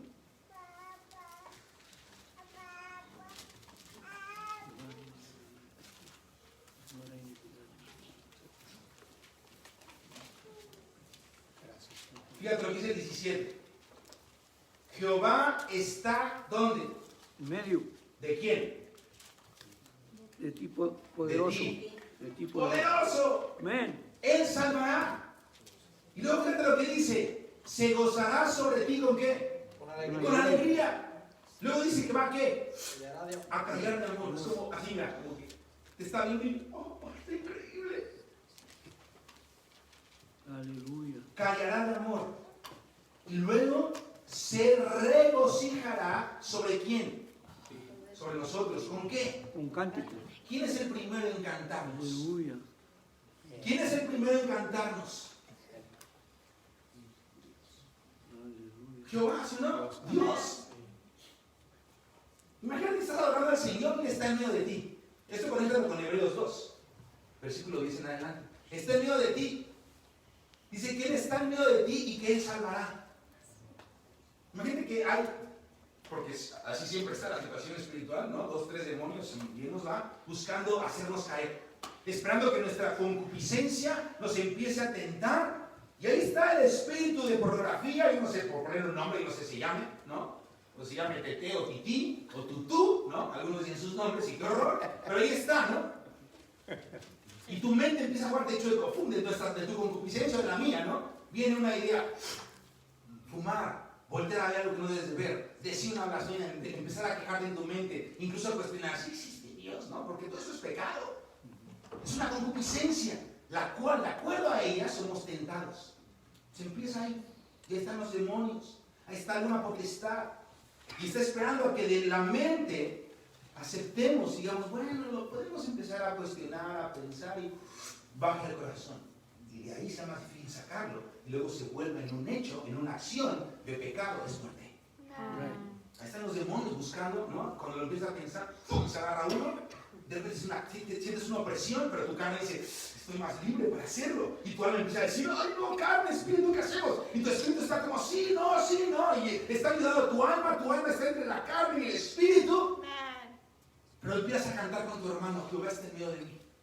Él es poderoso. Él salvará. Imagínate que Jehová está en la alabanza de su pueblo. Él viene, está en ti, pero se manifiesta, empieza a pasearse. Hermanos, sabemos que ningún espíritu, potestad, nada puede contra él. Y Él está paseándose, tú estás adorándolo. A lo mejor en tu mente viene un pensamiento, pero la palabra viene también. Y la palabra avergüenza ese pensamiento, lo echas fuera. El Señor empieza a salvarte de lo que te persigue en el espíritu. Y luego dice que cae el amor. Se queda así como, oh, me encantan. Y te empieza a observar. No lo ves, pero Él se pasea frente de ti. Tú puedes estar viendo la Biblia, pero es Jesús viéndote. Y Jesús está mirándote, está así. Y tú le das la vuelta a la página y dices, Señor, tú me amas y tú sabes que no puedo. Y Jesús dice, sí, yo lo sé, aquí estoy. Aleluya. Y luego dice que caiga de amor. Y luego que empieza a cantar sobre ti, Él empieza a decirte, sí, escrito está. Hermano, cuando tú cantas la palabra, se la das a Él, pero Él luego te la regresa. Y eso es vida, es rema, y te empieza a llenar. Aleluya. Pero fíjate cómo esto es ¿Sofonías qué es? ¿Profeta o apóstol? ¿Qué fue? Profeta. Y nuestra fe está basada o está fundamentada en los profetas, ¿sí o no? Amén. ¿Y también en quién? Apóstoles. En los apóstoles. Ya vimos lo que dice un profeta, porque según la ley, vamos a ver, los muy ortodoxos, tenemos que tener por lo menos 2 o 3 testigos para que la palabra sea verdad, ¿sí o no? Ya tenemos un profeta, Sofonías. Vamos al segundo testigo, Pablo, Efesios capítulo 5. Amén. Y así nadie te cuenta y nadie te dice. Vamos con nosotros. Tenemos el testimonio de un profeta y no es cualquier testimonio, es Jehová cantando. Pero luego Pablo dice y entiende esta realidad y nos da una encomienda. Esto es un mandamiento apostólico, hermanos.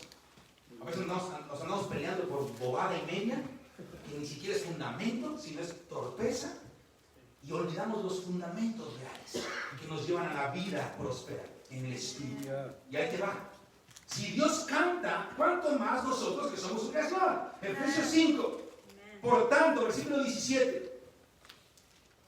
15. Mirad pues cómo con diligencia, Efesios 5, 15, cómo andéis, no como necios, sino como sabios, Amén. aprovechando bien el tiempo, porque los días son malos. Por tanto, no seáis insensatos, sino que Entendidos. entendidos. Si van a ser gente que entiende el llamado de un precursor y el tiempo en el que están viviendo y que Cristo está pronto a venir y está pronto antes de esto a manifestarse en la maldad, seamos entendidos de cuál es la voluntad de quién. Señor.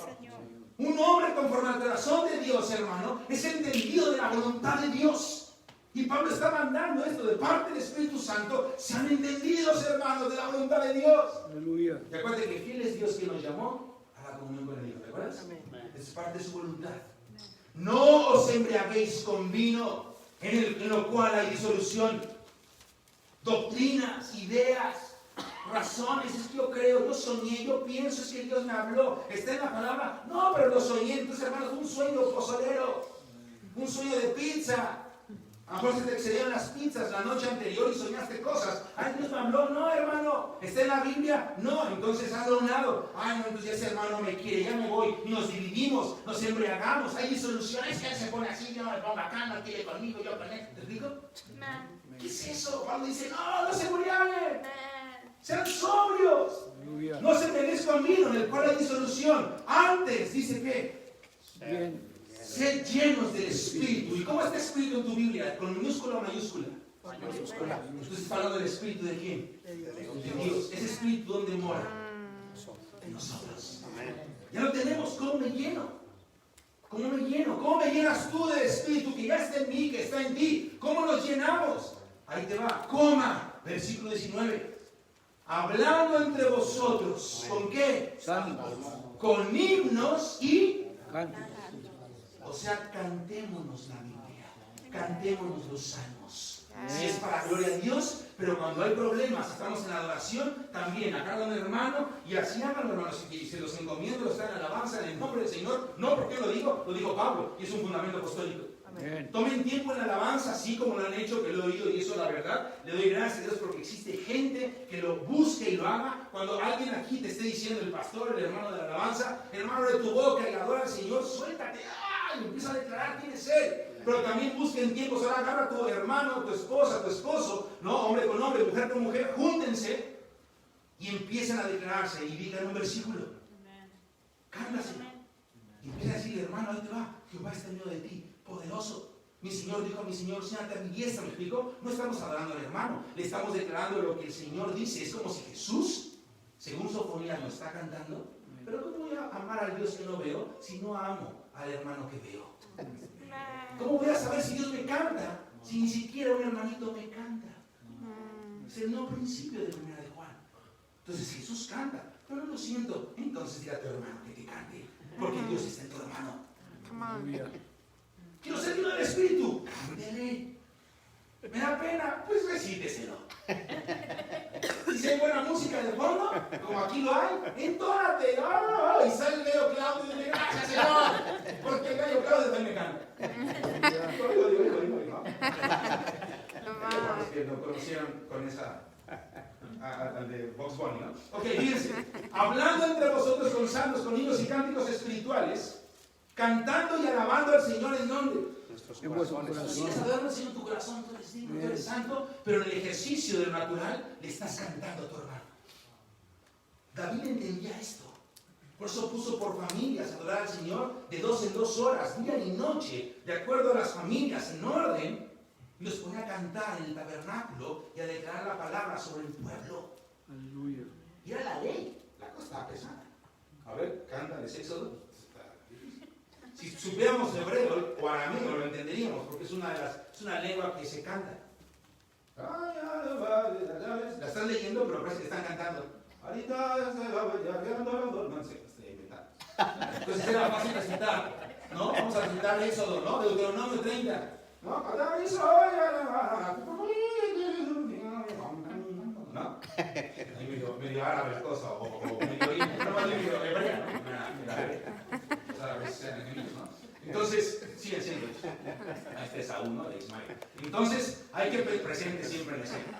De hecho, quizás ahí viene el anticristo, pero no tiene interés. Entonces, es interesante porque David lo hacía.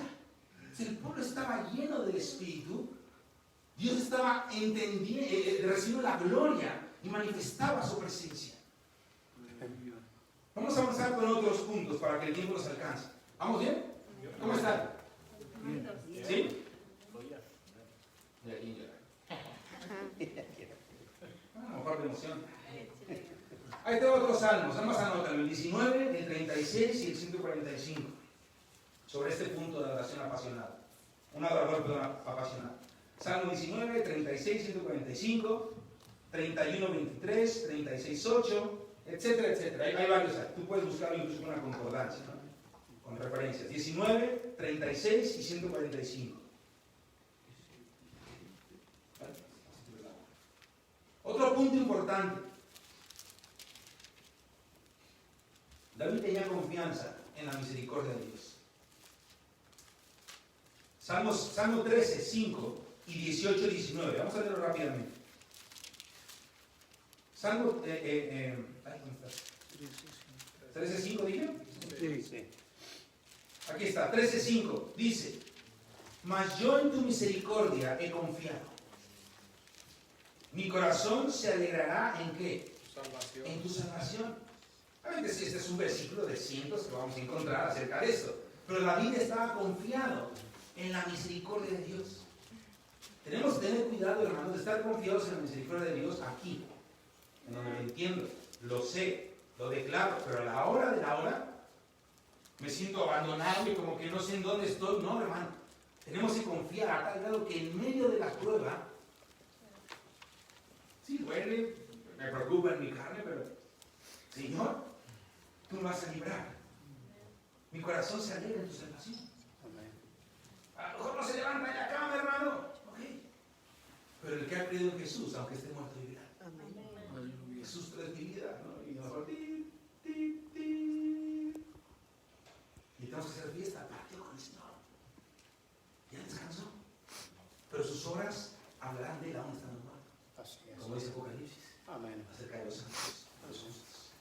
Entonces fíjate, Salmo 18, 19 dice, 18, 19, me sacó a lugar espacioso, me libró porque se agradó de mí. Aleluya. Esto está muy grueso. ¿Cuántas veces andamos frente a Dios y nos sentimos que no nos acepta ni a palos? Y nos acercamos a Él, pero no con una convicción de espíritu donde nos arrepentimos y luego se nos lleva a una victoria, sino estamos ahí, ay Señor, no puedo, no puedo. Y nuestra mente nos engaña, el alma, y nos condena. Hermano, Dios no nos llama a la intimidad para estar orando en condenación. No debemos permitir que lo que el diablo sembró, el mundo o nuestra carne, nos gane. Tenemos que confiar en lo que está escrito. Y sí, no somos dignos, pero por Cristo somos dignos.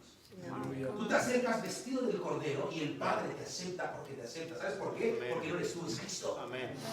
Pero es que no puedo lograr nada, exacto. No podemos hacer nada para que nos acepte. Es la obra de Cristo. Entonces te acercas, te arrepientes, pero avanzas en la escena y Señor, la verdad la regué, fortaléceme, pero tú, Señor, te agradas de mi vida porque Cristo está en mí. No soy yo, eres tú en mí, Señor. Y tu misericordia es para siempre. Déjame saborear, Señor, quién eres tú para mí. Y que mi alma entienda una vez más, gózate en tu Creador. Y empieza a recitar los salmos. Bendice alma mía al Señor, porque no hay bien para ti fuera de ti, Señor. Tú me guías confiadamente en pastos delicados, aguas de reposo me pastoreas y me haces descansar, Amén. etcétera, etcétera. Aleluya. Me sacó al lugar espacioso, me libró porque se agradó de mí. Luego el 31:5 de los Salmos dice, en tu mano encomiendo mi espíritu. ¿Quién dijo esto? Más adelante, Jesucristo. Amén. Después de que Jesús citaba los Salmos, te reto a que estudies los evangelios y ves cuántas veces Jesús dice algo y todo lo que dice cuando habla acerca de verdades, o bueno, más bien de acciones de Dios en él o él haciendo algo, está citando los salmos. Y cuando está obviamente hablando de profecías, está citando Isaías por excelencia. 31:5. En tu mano encomiendo mi espíritu, tú me has redimido, oh Jehová, Dios de verdad. El mismo Jesús recitando un salmo de su Padre. Porque Jesús es hijo de David, ¿sí o no? Totalmente Dios, totalmente hombre. Hijo del Altísimo, pero del linaje de quién? De David. David. Qué grueso está esto, ¿verdad? Dice en Mateo 26, después de la última cena, dice que el Señor, dice, después de haber cantado unos himnos, se ciñó y caminó a Jerusalén para ser entregado. Pues se caminó y se adelantó. O sea, empezó una caminata más rápida. Imagino que los discípulos estaban cantando, porque si cantaban himnos, estaban ahí, sí, Señor. ¿Qué himnos habrán sido? Pues yo pienso que son himnos basados en los salmos. Estaban adorando y cantando. Jesús estaba cantando ahí en la última cena con los discípulos. Pero cuando terminó de cantar, Jesús sabía que tenía que ser entregado y morir en manos de pecadores. Se ciñó, ¡pum! Se adelantó. Yo me imagino a Pedro, a Juan, Señor, sí, qué buen tiempo, no sé, Jesús, ¿no? Iban atrás de él. Jesús valiente y entendido de lo que seguía. Pero lo que quiero destacar aquí es que Mateo narra, estaban cantando himnos. Y luego en la cruz cita este salmo. Fracción de él, dice, no puede ser esa coincidencia. No, Jesús tenía que hablar lo que está escrito porque no hay nada más que hablar. El idioma de Dios es la Biblia. Para entendernos con Dios, tenemos que hablar su idioma. Y su idioma es lo que escrito está. El malvado diablo conoce un poco de ese idioma, pero fuera de contexto. Por eso es que algunos que también lo conocen fuera de contexto, o según la versión de Google, el diablo y dicen, vaya. Pero cuando conoces realmente el idioma de Dios, porque lo estás viviendo y estudiando, puede llegar el día de decir, escrito está, sí, pero también está escrito, no, y pum. Porque como Jesús le respondió a Satanás, con la Biblia. Jesús citaba la Biblia. La misma palabra que se hizo carne, se citaba en la misma. ¿O no? Sí, amén. La palabra se hizo carne, ¿sí o no? Sí. Ese era Jesús, y caminó entre nosotros. Así es. Entonces David entendía esto, hermanos. Sí. Tenía una confianza en la misericordia de Dios. David tenía una libertad, o habilidad incluso, inusual, para caminar libre y en plenitud en la misericordia y bondad de Dios. ¿Y por qué digo inusual? Porque hay tanto del mundo que aunque no participamos, por estar en él y verlo o escucharlo, nos condena. Y nos acercamos a Dios bien mundanos, sin recordar que somos limpios por la palabra que él ha hablado. Y nos gana lo que vemos, oímos. Incluso llegamos a hablar, que se nos chispotea. Y David era una situación inusual porque él sabía, incluso después de haber pecado, cuando viene Natán y le dice, ese pastor de lo que te estoy mencionando, ese eres tú. Y rasgó y se puso en cenizas, ¿no? Luego empieza, David la riega y desobedece, ¿no? Y empieza a censar al pueblo y el Señor empieza a matarlos. Dice, ¿qué estoy haciendo, Señor? Y se arrepiente y el Señor frena eso, pero tuvo que ofrecer ahí un sacrificio. O sea, tenemos siempre que entrar con Dios, en su misericordia, con el sacrificio excelente que es el Cordero. Pero ese Cordero es mucho más que cualquier otro sacrificio. Imagínate, si Dios frenó la mortandad con David porque se arrepiente y hace una oración ahí muy interesante que tipificaba al Cordero. ¿Cuánto más que ahora tú y yo tenemos al Cordero? Señor, la regué en esto, pero te presento a Cristo y el Señor detiene esa matanza. ¡Fum! Esparce las tinieblas. El Señor nos cambia, hermanos. Es instantáneo. En el Espíritu Él nos perdona, se olvida del pecado, lo echa al mar, en una bolsa, lo avienta. No se acuerda de Él. Pero nosotros nos tardamos mucho a veces. Por eso la vida es inusual, porque Él entendía, yo ya confesé, Él me va a sacar del foso cenagoso, me llevará a la peña que es más alta, y Él podía empezar a caminar. Él hablaba con un Dios, con su Dios, que es nuestro Dios, de una manera tan en confianza. Tenemos que aprender a hacerlo así, hermanos. Tenemos que ser llamados amigos de Dios. Aleluya. Qué nombre tan padre, ¿no? Amigo de Dios. Aleluya. Abraham se le llamó así, ¿verdad? Amén. Eso dice Hebreos. Vamos a apurarnos. David también tenía confianza, no nada más en la misericordia, sino en la soberanía de Dios. Él confiaba en su soberanía. David vio a Dios como su fuente de protección, su fuente de sustento o de provisión, e incluso el que dirigía su vida. David se situó, o sea, David estaba parado, establecido, incluso confiado. En cada conflicto que vivió y persecución y etapa de su vida, proclamando: el Señor es juez, que juzgue con justicia. ¿Se acuerdan cuando Absalón se levanta, su hijo? Dice: si el Señor ya me quitó, como a lo mejor se acordó de Saúl, dice: a lo mejor ya me quitó, yo me voy a mudar aquí a una casita de campo y me quedo. Y todos sus valientes: niños, estamos dando la orden y lo matamos, ¿cómo es posible? No, a lo mejor Dios ya me está despachando, yo no hago nada, y que el Señor juzgue. Y el Señor frenó todo. Pero David no dijo: yo soy el ungido de Jehová, quítense de aquí, ¿no? Y espina de correr ahí. David se hizo nada. Porque él sabía que Dios era soberano. David sabía que es el que pone y quita. Amén. El que da o quita. Amén. Así es. Qué grueso está eso. Por un ejemplo de Absalón, pero hay muchos más que David vivió. Vamos a unos versículos rápidamente para entender esto o para tener un referente. Vamos al Salmo 31.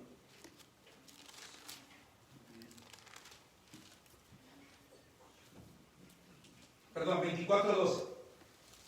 Juzgue Jehová entre tú y yo. 24:12. Y véngame de ti, Jehová, pero mi mano no será contra ti. Y véngame de ti, Jehová, perdón, pero mi mano no será contra ti. Te dije Salmo, ¿verdad? Estoy mal. Estoy leyendo el show. Es 1 Samuel 24:12. Sí, pero tú estás diciendo: ¡ay, qué está tan padre! No. Dice: ¿quién subirá? No, deja que siga. Ok, fíjate, este va. 1 Samuel 24:12. Juzgue Jehová entre tú y yo, y véngueme de ti, Jehová, pero mi mano no será contra ti. David no iba a levantar su mano contra lo que Dios le ha puesto.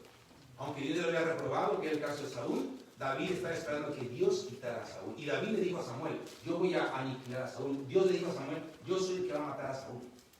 Saúl va a morir por mi mano. Imagínate, qué terror. O sea, Saúl ya estaba hecho pedazos. Que Dios diga: yo voy a matarlo a él. Hasta el profeta dijo: ¿qué? Sí, yo quiero una muerte. Pero David no tiene esa información. David nada más sabía que Saúl seguía siendo rey, aunque él había sido ungido. Y no entendía, imagínate la preocupación de David, porque la unción de David solamente la sabía David porque Samuel lo había ungido, pero Saúl empezó a perseguirlo. Y David, imagínate cómo se sentía: Señor, ya me ungiste, pero él no se va, y está endemoniado, está loco, el pueblo está perdiendo más de lo que podía haber ganado. No le bastó con el testimonio de vencer a Goliat. Sí, o sea, imagínate, David puede haber estado como en una confusión: ¿me llamó o no me llamó? ¿Si soy o no soy? ¿Me probé o no me probé? ¿No? De Tim Marín, de Doping, bueno, ¿no? David puede haber estado así. Y aún así dijo: hasta que tú lo quites, Señor, yo no me meto. Tú eres soberano. Yo sigo esperando. Y si tengo que estar en aflicción, hasta que tú me quites de aquí y me lleves a otra situación. Pero algo de aprender de la aflicción, y es que tú me sustentas. Está muy grueso esto, hermanos. 1 Samuel 24:15, más adelante. Jehová pues será juez, y él juzgará entre tú y yo. Él vea y sustente mi causa, y me defienda de tu mano. Qué grueso está eso. 3,000 soldados promedio, dice, se cree en la historia popular, son los que pertenecían al ejército activo de Saúl. Entre 1,500 a 3,000, por poner una media. Todo el ejército estaba tras David. Por muy mal que te haya ido en una racha, ¿no? Si fuiste a mejor aventurero, de joven, o antes de conocer a Cristo, te apuesto que en ningún momento nadie de aquí quisieron devorar sus carnes, o había 1,000 personas, por lo menos, detrás de ti. Y a lo mejor la policía de un condado, lo que si fue el caso de alguien que hacía algún crimen, ¿no? Pero David estuvo así por muchos años. Y él dice: el Señor juzgue, pero yo seguiré la vida. ¿Qué grueso está? 1 Samuel 26, del 9 al 11. 1 Samuel 26, 9 al 11. Hijo, está acabando el tiempo.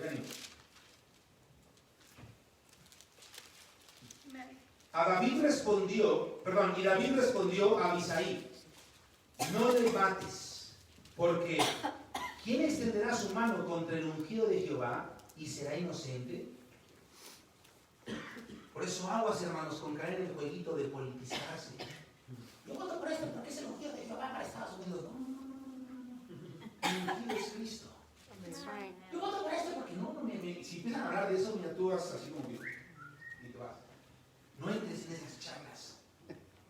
Me atrevo a decir, aunque le duela a quien le duela, no me importa, son demoníacas. No, que vota por este porque este partido no. El partido es el del siglo, es Cristo. Es más, el partido de Cristo es la iglesia, y hay que despertarse, amigos, ¿no? Está medio dormido su partido. Es la iglesia, ¿no? La zona de gobierno y está. Pero bueno, Isaías profetiza, ¿no? Levanta tú que duermes, ¿no? Pablo lo declara otra vez, ¿no? Entonces David dijo, mire, no lo mates, porque ¿quién va a extender la mano contra el ungido de Jehová y será inocente? No sabemos lo que el Señor quiere hacer con quien está en el gobierno. Mejor no nos metemos en eso y seguimos declarando que hay un rey sobre Sion, que está sobre todo gobernante y principado. Versículo 10, dijo además David, vive Jehová, que si Jehová no le hiriere, o su día llegue para que muera, o descendiendo en batalla perezca, guárdeme Jehová de extender mi mano contra el ungido de Jehová, pero toma ahora la lanza que está en su cabecera, y la vasija de agua, y vámonos. David dijo, no le vamos a tocar. Dios es soberano. No hay que levantarnos en armas porque este es el que Dios va a usar. No. Dios sabe. Tenemos que tener un voto y el deber civil de votar. Y espérate, hermano. Tranquilo, no confundas una cosa con otra. Y Dios los guarde, hermanos. Primera de Samuel 26, 23 y 24. Y Jehová pague a cada uno su justicia y su lealtad. Pues Jehová te había entregado hoy en mi mano, mas yo no quise extender mi mano contra el ungido de Jehová. Cuando está en la cueva escondido, Saúl llega ahí y de noche lo puede matar.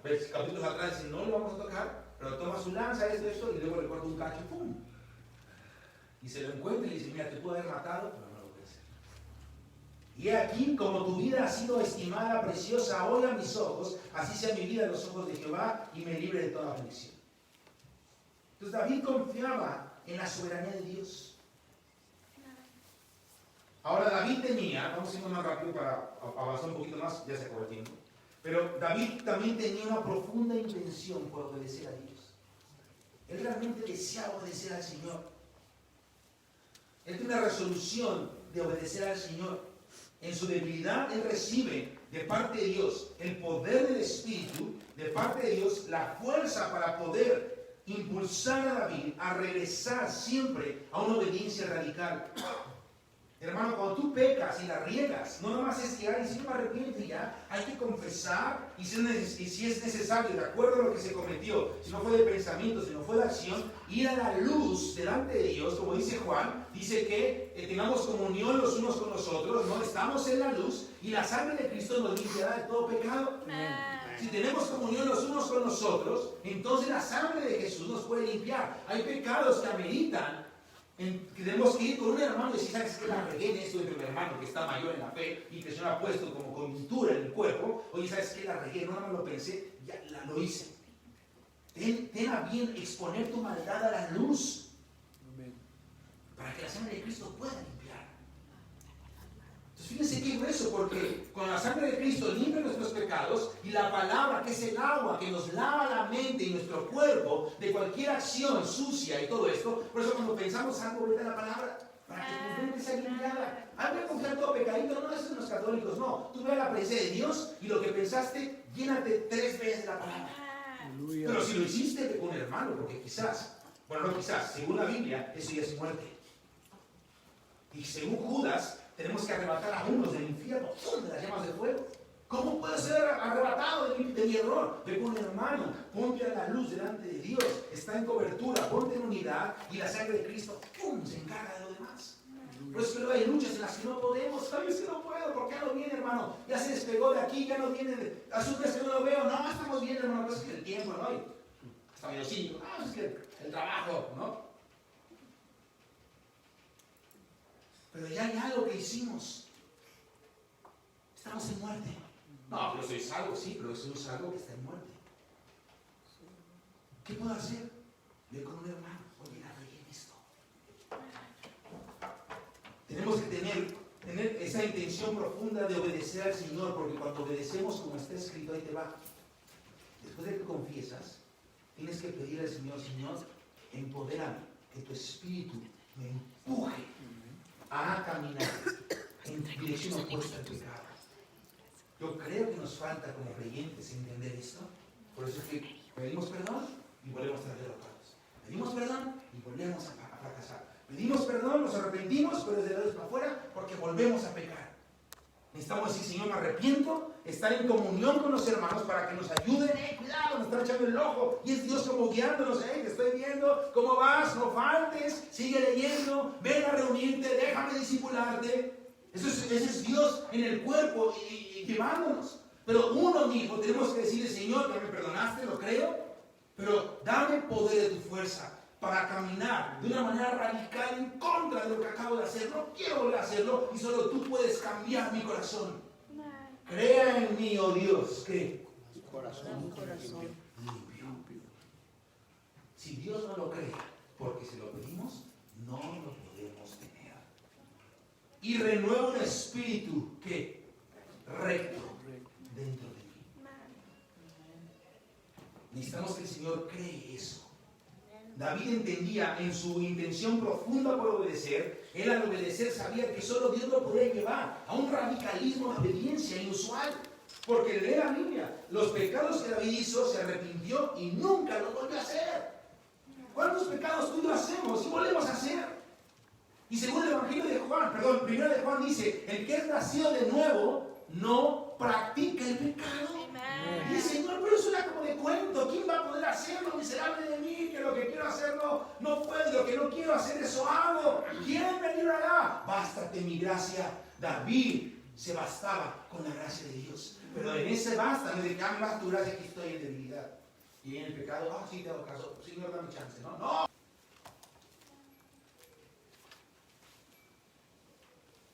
Ok, vamos a Salmos 40, por favor.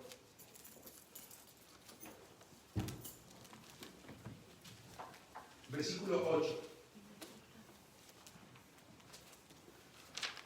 El hacer tu voluntad, Dios mío, me ha agradado. Qué grueso está eso, ¿no? ¿Qué te agrada hacer? ¿Qué más te gusta hacer? Que te preguntaran. Y que tú dijeras, la voluntad de Dios. ¿Qué? Yo pienso que el más decente va a pensar, pues, le gusta ir a la iglesia, ¿no? Al templo, ¿no? Pero realmente es obedecer su palabra. Fíjate, 48 de los años. El hacer tu voluntad, Dios mío, me ha agradado. Y tu ley está en medio de ¿dónde? Mi corazón. 40 versículos que dije, el 8, ¿verdad? Ahora, déjame ver. Segunda, es que tengo el apunte y luego abro la Biblia. 40, ¿dónde estás? Primera de Reyes.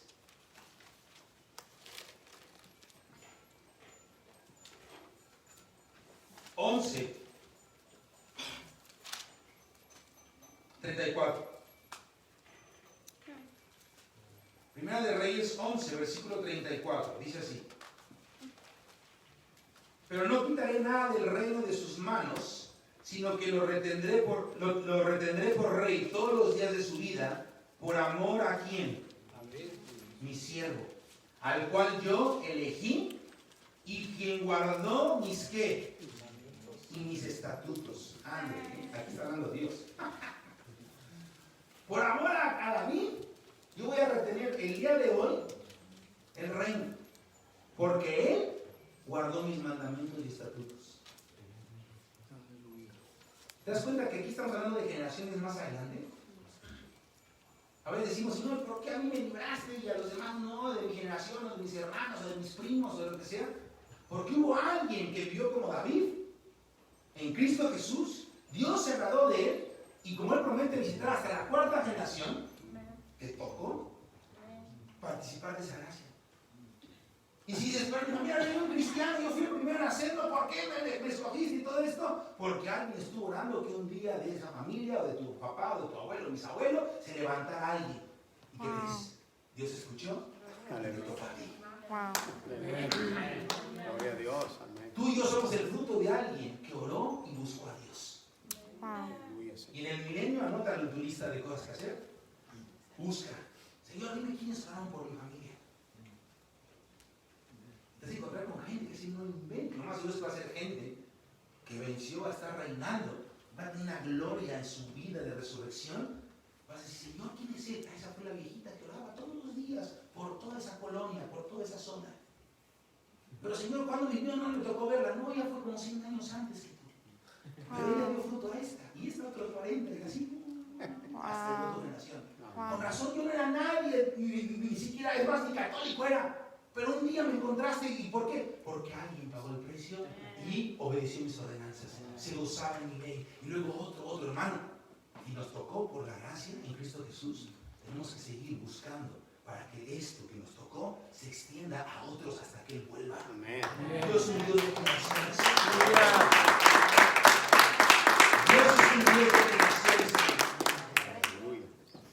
Gloria a Dios. Gracias. Ya no hay tiempo, lástima, porque las cosas se ponen.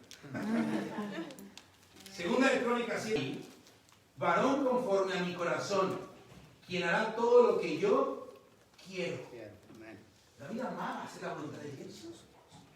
Hechos 13:36. Porque la verdad David, habiendo servido a su propia generación, según que la voluntad de Dios, durmió, o sea, murió, y fue reunido con sus padres, y vio corrupción, o sea, se murió. Pero fíjate cómo dice, sirvió a su generación. ¿Pero cómo? Según la voluntad de Dios. Amén. Señor, ¿cómo puedo servir en mis días? De acuerdo a mi voluntad. ¿Dónde está tu voluntad? En mi palabra. ¿Y cómo le hago para enamorarme de ella? Cantar formado de hombre, sino por la voluntad de Dios en el Espíritu. Somos la casa de Dios, el templo del Espíritu. Hermano, tú y yo somos un Betel. Casa de Dios porque vive nosotros. Y puerta al cielo. Conectamos al cielo con la tierra porque somos de un nuevo pacto. El pacto del sacerdocio de Melquisedec, rey de paz y de justicia. Aleluya. El gobierno del cielo tiene que establecerse en la tierra. Se ha establecido, pero tiene que mantenerse hasta que Él vuelva. Y esté en nuestras manos hacerlo. Ponte y vamos a orar. Aleluya.